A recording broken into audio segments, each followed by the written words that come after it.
जय हिंद साथियों, चलिए देखते हैं हम लोग क्लास 10th के कुछ मोस्ट इम्पोर्टेंट क्वेश्चन। तो आप लोग को अब जैसे कि अब आप लोग देख रहे हैं, फर्स्ट क्वेश्चन है प्रकाश के परिवर्तन के कितने नियम हैं। जैसे कि हम लोग जानते हैं प्रकाश के परिवर्तन के दो नियम होते हैं। पहला आपतन कोण के बराबर होता है परिवर्तन कोण, और दूसरा होता है बाबू आपतन कोण पर आपतन बिंदु पर डाला गया अभिलंब तथा आपतित किरण और परिवर्तित किरण तीनों एक ही समतल में होता है। चलिए नेक्स्ट क्वेश्चन हम लोग देखते हैं। वायु में गमन करती प्रकाश की एक किरण जल में तिरछी प्रवेश करती है। यह किरण, अब देखिए आपका ऑप्शन नंबर ये है अभिलंब की ओर झुकेगी, ऑप्शन नंबर ए है अभिलंब की ओर झुकेगी, ऑप्शन नंबर बी है अभिलंब से दूर हटेगी, ऑप्शन नंबर सी है सीधी निकल जाएगी, ऑप्शन नंबर डी है परिवर्तित हो जाएगी। तो यहाँ पे आपका ऑप्शन नंबर ये जो है राइट आंसर है।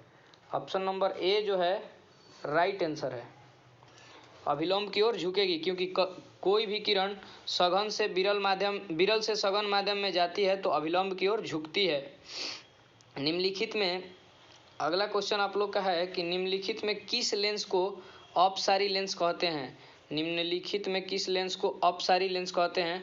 तो देखिए बाबू, जब लेंस अपसारी लेंस के बारे में बात कर रहा है क्वेश्चन, तो यहाँ पे आपका हो जाएगा अवतल लेंस। अगला क्वेश्चन है बाबू, कह रहा है अगला क्वेश्चन नंबर 4 है हम लोग का कि किसी वस्तु का बिंब यानी कि वस्तु होता है वास्तविक तथा समान साइज का प्रतिबिंब प्राप्त करने के लिए बिंब को उत्तल लेंस के सामने कहाँ रखना चाहिए। ऑप्शन नंबर ए है लेंस के मुख्य फोकस पर, लेंस के मुख्य फोकस की दुगनी दूरी पर, अनंत पर, और डी है लेंस के प्रकाशीय केंद्र तथा मुख्य फोकस के बीच। तो यहाँ पे आपका ऑप्शन नंबर बी जो है बिल्कुल राइट है। ऑप्शन नंबर बी जो है बाबू बिल्कुल राइट है। लेंस के मुख्य फोकस की दुगनी दूरी पर रखने पर उत्तल लेंस में वस्तु का प्रतिबिंब जो बनता है वस्तु के समान साइज का बनता है तथा वास्तविक बनता है। अगला क्वेश्चन है बाबू कि मानव नेत्र के जिस भाग पर किसी वस्तु का प्रतिबिंब बनता है उसे हम लोग दृष्टिपटल यानी कि ऑप्शन नंबर डी दृष्टिपटल के नाम से जानते हैं। अगला क्वेश्चन हम लोग का है कि किसी माध्यम का अपवर्तनांक म्यू का मान होता है। तो बाबू देखिए यहाँ पे म्यू का गणितीय मान पूछा गया आपसे। तो जब किसी भी माध्यम का अपवर्तनांक का बात होगा तो किसी भी माध्यम के अपवर्तनांक के बराबर होता है बाबू कि आपतन कोण की ज्या साइन आई और अपवर्तन कोण की ज्या साइन आर एक निश्चित अनुपात के बराबर होता है जिसे म्यू कहा जाता है। तो यहाँ पे आपका sine i by sine r होगा। ऑप्शन नंबर ये जो है एकदम बिल्कुल राइट है। चलिए आगे देखते हैं हम लोग। अगला क्वेश्चन हम लोग का बाबू कह रहा है कि किसी लेंस की आवर्धन क्षमता, किसी भी लेंस की आवर्धन क्षमता का एसआई मात्रक पूछ रहा है। तो बाबू लेंस की आवर्धन क्षमता का एसआई मात्रक कोई भी मात्रक नहीं होता है, यानी कि लेंस का आवर्धन का क्षमता जो होता है मात्रक विहीन होता है। अगला क्वेश्चन नंबर 8 है हम लोग का कि तारों का टिमटिमाना प्रकाश के किस घटना पर निर्भर करता है या किस घटना को दर्शाता है। तो आपका बाबू यहाँ पे देखिए पहला ऑप्शन नंबर ए दिया हुआ है प्रकाश का अपवर्तन, दूसरा का दिया हुआ है प्रकाश का बी नंबर ऑप्शन है अपवर्तन, और सी नंबर है प्रकाश का प्रकीर्णन, और ऑप्शन नंबर डी है प्रकाश का वर्ण विक्षेपण। तो देखिए आपका बाबू option number B is right है। यहाँ पे बी ऑप्शन जो है होगा बाबू बिल्कुल सही है। अगला क्वेश्चन हम लोग देखते हैं। कह रहा है बाबू कि किसी चालक का प्रतिरोध निम्नलिखित में से किस पर निर्भर करता है। किसी भी चालक का प्रतिरोध निम्नलिखित में से किस पर निर्भर करता है। तो देखिए बाबू ऑप्शन नंबर ए है हम लोग का चालक की लंबाई पर, ऑप्शन नंबर बी है चालक के अनुप्रस्थ काट के क्षेत्रफल पर, ऑप्शन नंबर सी है चालक की पदार्थ की प्रकृति पर। तो आपको बता दें बाबू, और ऑप्शन नंबर डी है उपयुक्त सभी पर। तो यहाँ पे आपका ऑप्शन डी जो है बिल्कुल राइट है, क्योंकि चालक की लंबाई भी चालक के प्रतिरोध को प्रभावित करती है, अनुप्रस्थ काट का क्षेत्रफल भी चालक के प्रतिरोध को प्रभावित करता है, और चालक की प्रकृति तो बाबू मुख्य रूप से प्रभावित करती है। इसलिए आपका ऑप्शन नंबर डी जो है बिल्कुल राइट है। चलिए अगला क्वेश्चन हम लोग देखते हैं कि निम्नलिखित में विद्युत शक्ति का एसआई मात्रक, जैसा कि हम लोग जानते हैं बाबू विद्युत शक्ति का एसआई मात्रक आपका वाट हो जाएगा। विद्युत शक्ति का एसआई मात्रक आपका वाट हो जाएगा, यानी कि बाबू ऑप्शन नंबर ए जो है बिल्कुल सही है। चलिए अगला देखते हैं हम लोग। एक क्वेश्चन नंबर अगला है बाबू विद्युत परिपथ में विद्युत धारा को मापने के लिए निम्नलिखित में से किस युक्ति का उपयोग किया जाता है। देखिए बाबू विद्युत शक्ति विद्युत धारा को जब मापने का बात होता है तो विद्युत धारा को बाबू अमीटर के द्वारा मापा जाता है, वोल्ट मीटर के द्वारा विद्युत विभवांतर को मापा जाता है। चलिए अगला क्वेश्चन हम लोग देखते हैं। कह रहा है बाबू कि फ्यूज तार के लिए निम्नलिखित में से कौन सा कथन सत्य है। ऑप्शन नंबर ए है प्रतिरोध तथा गलनांक दोनों अधिक होना चाहिए। ऑप्शन नंबर बी है कि प्रतिरोध कम तथा गलनांक अधिक होना चाहिए। ऑप्शन नंबर सी है कि प्रतिरोध अधिक तथा गलनांक कम होना चाहिए। और ऑप्शन नंबर डी है प्रतिरोध तथा गलनांक दोनों कम होना चाहिए। तो देखिए बाबू यहाँ पे आपका ऑप्शन नंबर सी जो है बिल्कुल राइट है, क्योंकि विद्युत फ्यूज का प्रतिरोध अधिक तथा गलनांक कम होना चाहिए, तभी वो अपना कार्य कर पाएगा। अगला क्वेश्चन बाबू हम लोग का है क्वेश्चन नंबर 13, निम्नलिखित पदार्थों में कौन चुंबकीय पदार्थ नहीं है। कौन चुंबकीय पदार्थ नहीं है? तो जैसे कि हम लोग जानते हैं बाबू सभी धातु चुंबकीय पदार्थ होते हैं, लेकिन आपका देखिए ऑप्शन में ऑप्शन नंबर ए दिया हुआ है लोहा, ऑप्शन नंबर बी दिया हुआ है निकेल, जो कि दोनों चुंबकीय पदार्थ है। ऑप्शन नंबर डी कोबाल्ट है, यह भी एक चुंबकीय पदार्थ है बाबू। ऑप्शन नंबर सी एक मिश्र धातु है, क्या है, पीतल, और यह एक चुंबकीय पदार्थ नहीं है। चलिए आगे देखते हैं बाबू हम लोग। क्वेश्चन नंबर 14 जो है, किसी विद्युत धारावाही सीधी लंबी परिनालिका के भीतर चुंबकीय क्षेत्र का मान। ऑप्शन नंबर ए दिया हुआ है आपका 0 होता है, बी दिया हुआ है इसके सिरे की ओर जाने पर घटता है, ऑप्शन नंबर बी सी जो है इसके सिरे की ओर जाने पर बढ़ता है, और डी सभी बिंदुओं पर समान होता है। तो यहाँ पे बाबू आपका ऑप्शन नंबर बी जो है बिल्कुल राइट है, सिरे की ओर जाने पर मान घटता है। अगला क्वेश्चन हम लोग का है बाबू, अगला क्वेश्चन है बाबू कि विद्युत धारा के चुंबकीय प्रभाव का खोज किसने किया।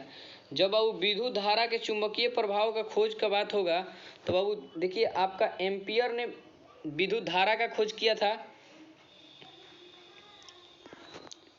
एम्पियर ने विद्युत धारा का खोज किए, और फैराडे ने बाबू चुंबकीय क्षेत्र रेखाओं के बारे में बताया। और बाबू देखिए आपका ऑप्शन नंबर ए जो है बिल्कुल राइट है, ऑस्टेड ने विद्युत धारा के चुंबकीय प्रभाव का खोज किया। अगला क्वेश्चन हम लोग का है बाबू, निम्नलिखित में से कौन विद्युत का सुचालक है। अगला क्वेश्चन है निम्नलिखित में से कौन विद्युत का सुचालक है। ऑप्शन नंबर ए हीरा है, बी आपका ग्रेफाइट है, सी आयोडीन है, और डी गंधक है। आपका देखिए यहाँ पे ऑप्शन नंबर बी बिल्कुल राइट है, क्योंकि ग्रेफाइट विद्युत का सुचालक होता है। अगला क्वेश्चन हम लोग का है बाबू, तैलीय कागज जो होता है कैसा होता है या किस प्रकार का उदाहरण है। ऑप्शन नंबर ए है पारदर्शक, ऑप्शन नंबर बी अपारदर्शक, ऑप्शन नंबर सी जो है परभाषक, और ऑप्शन नंबर डी जो है इनमें से कोई नहीं। तो देखिए परभाषक को आप अर्धपारदर्शी भी कह सकते हैं, परभाषक को आप अर्धपारदर्शी भी कह सकते हैं, इसलिए आपका बाबू ऑप्शन नंबर सी जो है बिल्कुल राइट है। चलिए देखते हैं अगला क्वेश्चन कि प्रकाश के किस घटना के कारण सूर्य हमें वास्तविक सूर्योदय से लगभग 2 मिनट पहले ही दिखाई देने लगता है। तो देखिए यहाँ पे बाबू आपका ऑप्शन है प्रकाश का परिवर्तन, अगला है वायुमंडलीय अपवर्तन, सी है प्रकीर्णन, वायुमंडलीय अपवर्तन एवं प्रकीर्णन दोनों। तो यहाँ पे बाबू आपका ऑप्शन नंबर बी जो है बिल्कुल सही है। चलिए देखते हैं हम बाबू, अगला क्वेश्चन है कि प्रकाश की चाल विभिन्न माध्यमों में यानी कि अलग अलग माध्यमों में होती है। ऑप्शन नंबर ए जो है आपका कह रहा है समान होता है, ऑप्शन नंबर बी जो कह रहा है बाबू भिन्न भिन्न होता है, ऑप्शन नंबर सी कह रहा है आपका ए और बी दोनों, और ऑप्शन नंबर डी कह रहा है इनमें से कोई नहीं। देखिए बाबू यहाँ पे आपका ऑप्शन नंबर बी बिल्कुल सही है कि क्योंकि प्रकाश का चाल अलग अलग माध्यमों में अलग अलग होता है। अगला क्वेश्चन है बाबू कि वायु में अगला क्वेश्चन है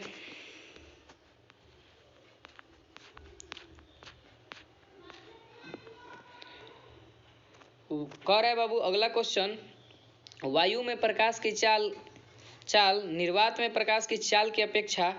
देखिए यहाँ पे दोनों ऑप्शन दोनों में प्रकाश की चाल समान होती है, क्योंकि निर्वात में भी अगर बात किया जाए तो हवा होता है। अगला क्वेश्चन हम लोग का है, लेंस के मुख्य फोकस की संख्या कितनी होती है? अगर बाबू लेंस की मुख्य फोकस का बात किया जाए तो लेंस का मुख्य फोकस का संख्या बाबू 2 होता है। यहाँ पर ऑप्शन नंबर बी आपका बिल्कुल राइट है। अगला क्वेश्चन कह रहा है बाबू कि विद्युत का सबसे अच्छा चालक कौन है? विद्युत का सबसे अच्छा चालक कौन है? तो देखिए बाबू, आपका लकड़ी में तो कोई करंट पास करता नहीं है, प्लास्टिक में भी करंट पास नहीं करता है। यही कारण है कि बाबू बिजली ठीक करने वाले उपकरणों में प्लास्टिक का हैंडल यूज किया जाता है। आपका देखिए यहाँ पे ऑप्शन नंबर डी जो है बिल्कुल राइट है। चांदी जो है विद्युत का सबसे अच्छा चालक होता है। शुष्क सेलों में बाबू ऋण इलेक्ट्रोड बना होता है।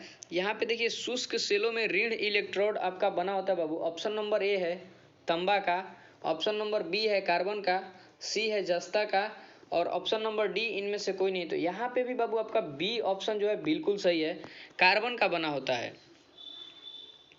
अगला क्वेश्चन है कि 1 जूल का मान होता है, 1 जूल का मान बाबू कैलोरी में कितना होता है, यह पूछ रहा है आपका क्वेश्चन। तो देखिए ऑप्शन नंबर ए जो मेरा है 0.24, ऑप्शन नंबर बी है 4.18 कैलोरी, और ऑप्शन नंबर सी है 0.42 कैलोरी, ऑप्शन नंबर डी है 2.4 कैलोरी। तो यहाँ पे बाबू आपका ऑप्शन नंबर ए जो है बिल्कुल राइट है, 0.24 कैलोरी। अगला क्वेश्चन बाबू है आपका कि विद्युत बल्ब का फिलामेंट किस धातु का बना होता है? विद्युत बल्ब का फिलामेंट, देखिए बाबू आपका जो विद्युत बल्ब का फिलामेंट बना होता है टंगस्टन धातु का बना होता है। और जो आपका ऑप्शन नंबर बी नाइक्रोम है, नाइक्रोन का उपयोग आयरन, विद्युत हीटर, रूम हीटर इत्यादि में यूज किया जाता है। और जो आपका ऑप्शन नंबर सी है सीसा, जो कि धातु होते हुए बाबू विद्युत का कुचालक होता है। चलिए अगला हम लोग देखते हैं। अगला क्वेश्चन हम लोग का है,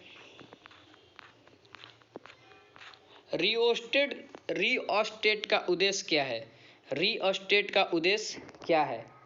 रिओस्टेट का उद्देश्य बाबू ऑप्शन नंबर ए कह रहा है कि धारा का परिमाण में वृद्धि, ऑप्शन नंबर बी जो है धारा के परिमाण में कमी, ऑप्शन नंबर सी जो है धारा के परिमाण में वृद्धि या कमी, ऑप्शन नंबर डी इनमें से कोई नहीं। तो यहाँ पे बाबू आपका ऑप्शन नंबर सी बिल्कुल राइट है। अगला क्वेश्चन कह रहा है कि विद्युत आवेश का एसआई मात्रक, विद्युत आवेश का एसआई मात्रक बाबू कूलम्ब होता है। विद्युत आवेश का एसआई मात्रक कूलम्ब होता है। अगला जो है बाबू हम लोग का question, Na2SO4 plus BaCl2 arrow BaSO4 plus 2NaCl उपयुक्त अभिक्रिया में निम्नलिखित में किस प्रकार की अभिक्रिया है? ऑप्शन नंबर ए जो है संयोजन अभिक्रिया, ऑप्शन नंबर बी जो है द्विविस्थापन अभिक्रिया, ऑप्शन नंबर सी वियोजन अभिक्रिया, ऑप्शन नंबर डी जो है आपका विस्थापन अभिक्रिया। यहाँ पे देखिए बाबू दोनों धातु अपने मूलक चेंज कर रहे हैं, यानी कि दोनों धातुओं में सटा हुआ ऋण मूलक बाबू चेंज हो रहा है। तो इसलिए यहाँ पे आपका हो जाएगा द्विविस्थापन अभिक्रिया। अगला चलिए हम लोग देखते हैं, इस अभिक्रिया को बाबू उभय विस्थापन अभिक्रिया के नाम से भी जाना जाता है।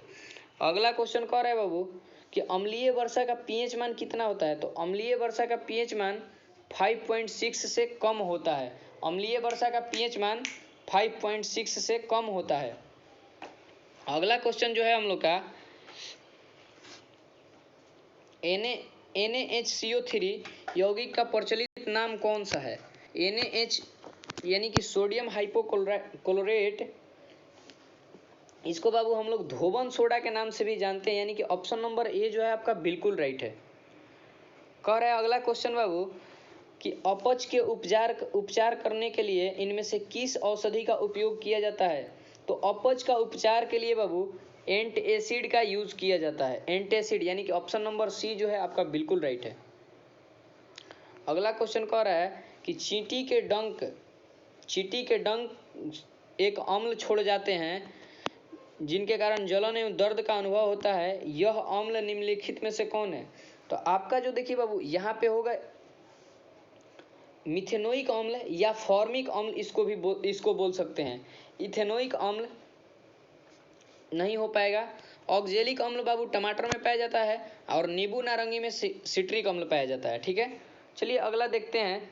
ऑक्जेलिक अम्ल, अगला क्वेश्चन देखिए आपका है कि ऑक्जेलिक अम्ल निम्नलिखित में से किसमें पाया जाता है। तो जैसा कि अभी पिछले क्वेश्चन में बताया बाबू, ऑक्जेलिक अम्ल जो है टमाटर में पाया जाता है। किसमें? टमाटर में। यहाँ पे आपका ऑप्शन नंबर ए है, बिल्कुल राइट है। तो चलिए मिलते हैं नेक्स्ट वीडियो में। जय हिंद।